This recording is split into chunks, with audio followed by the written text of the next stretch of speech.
Homebound, A friendship, A pandemic and A death beside the highway എന്ന് പറയുന്ന Basheer peer എഴുതിയ ആ ഒരു സ്റ്റോറിയാണ് ഈ ഒരു ഹോംബൗണ്ടിന് ഇൻസ്പിറേഷൻ ആയിട്ട് വന്നിരിക്കുന്നത്.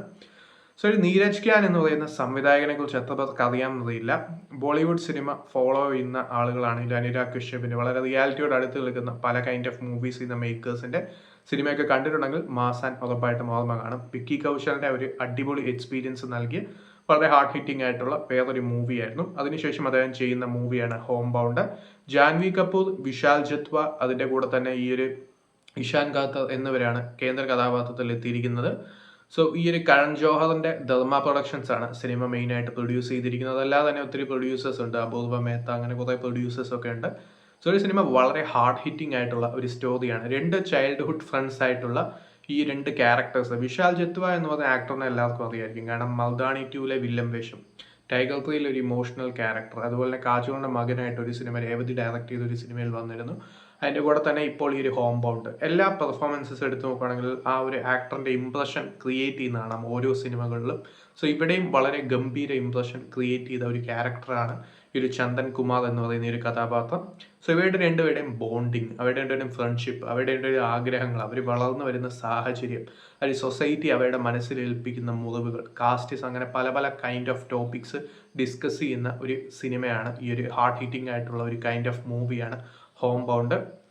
വളരെ ചുരുക്കമായിട്ടേ ബോളിവുഡിൽ നിന്ന് ഇങ്ങനെയുള്ള സംഭവങ്ങൾ വരാറുള്ളൂ. അതുകൊണ്ട് തന്നെ ഒരു മസ്റ്റ് വാച്ച് എന്ന് നിസ്സംശയം പറയാവുന്ന ഒരു മൂവിയാണ് ഈ ഒരു ഹോംബൗണ്ട് എന്ന് പറയുന്ന ഈ ഒരു സിനിമ. ഈ സിനിമയുടെ സ്റ്റോറി എഴുതിയിരിക്കുന്നത് ഇതിന്റെ ഡയറക്ടറായിട്ടുള്ള നീരജ് ഖ്യാനും അതുപോലെ തന്നെ ബഷീർ പിയർ, നേരത്തെ പറഞ്ഞ A friendship, A pandemic and A death beside the highway എന്ന് പറയുന്ന ഈ ഒരു സ്റ്റോറിയുടെ ഒരു ഇൻസ്പിറേഷനായി മാറിയ ബഷീർ പിയർ, അതിൻ്റെ കൂടെ തന്നെ സുമിത് റോയ്, ഇവർ 3 പേരാണ് ചെയ്തിരിക്കുന്നത്. ഇവരുടെ എൻ്റെ ആഗ്രഹം എന്താണെന്ന് വെച്ചാൽ ഇവർക്ക് ആ ഒരു പോലീസ് ടെസ്റ്റ്, അതായത് റെയിൽവേ പോലീസ് ടെസ്റ്റ് ക്ലിയർ ചെയ്യുക എന്നുള്ളതാണ്. ആ വഴിയിലാണ് ജാൻവി കപൂറിന്റെ ക്യാരക്ടറും സിനിമയിൽ വരുന്നത്. സോ ഒരു ചന്ദൻ കുമാറും ആ ഒരു ജാൻവി കപൂറുമായിട്ടുള്ള ഒരു റിലേഷൻഷിപ്പും ഈ ഒരു സിനിമ എക്സ്പ്ലോർ ചെയ്യുന്നുണ്ട്. സോ അങ്ങനെ പോകുന്ന ഒരു മൂവിയാണ് ഈ ഒരു ഹോംബൗണ്ട് എന്ന് പറയുന്നത്. ഇവരുടെ ആഗ്രഹം ആ ഒരു പോലീസ് ടെസ്റ്റ് ക്ലിയർ ചെയ്യുക എന്നുള്ളതാണ്.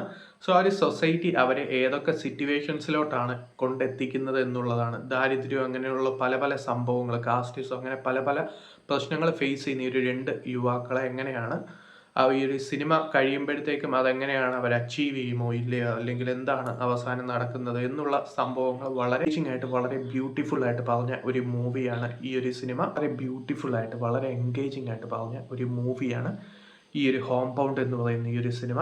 സോ ഇതുവരെയായിട്ടും കാണാത്തവരുണ്ടെങ്കിൽ തീർച്ചയായിട്ടും കണ്ടിരിക്കുക. ഇഷാൻ ഖത്തറിന്റെ ആണെങ്കിലും വിശാൽ ജത്വയുടെ ആണെങ്കിലും ഒരു കിടിലം പെർഫോമൻസും, അതിൻ്റെ കൂടെ തന്നെ ജാൻവി കപൂറിനെ റീസെന്റ് ആയിട്ട് വന്നതിൽ ഒരു മച്യൂർ പെർഫോമൻസ് ആയിട്ട് ഫീൽ ചെയ്തത് ഈ ഒരു മൂവിയാണ്. സോ ഇങ്ങനെയുള്ള മൂവീസ് കാണാൻ താല്പര്യമുള്ളവർ തീർച്ചയായിട്ടും കണ്ടിരിക്കണം. ഒഫീഷ്യൽ ഓസ്കാർ നോമിനേഷൻ ഇന്ത്യയിൽ നിന്ന് പോയ ഒരു മൂവിയാണ്. അതുപോലെ തന്നെ കുറേ അവാർഡ്സ് കിട്ടിയ, സ്റ്റാൻഡിങ് ഓവേഷനൊക്കെ കിട്ടിയ ഒരു കിടിലൻ മൂവിയാണ്, ഒരു കിടിലൻ എക്സ്പീരിയൻസ് നൽകിയ ഒരു മൂവിയാണ്.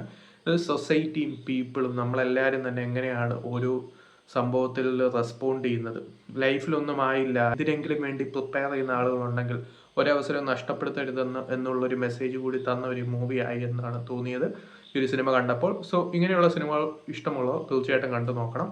കണ്ടിട്ട് നിങ്ങളുടെ അഭിപ്രായം പറയുക. ഈ ഒരു മൂവി നെറ്റ്ഫ്ലിക്സിൽ അവൈലബിൾ ആണ്.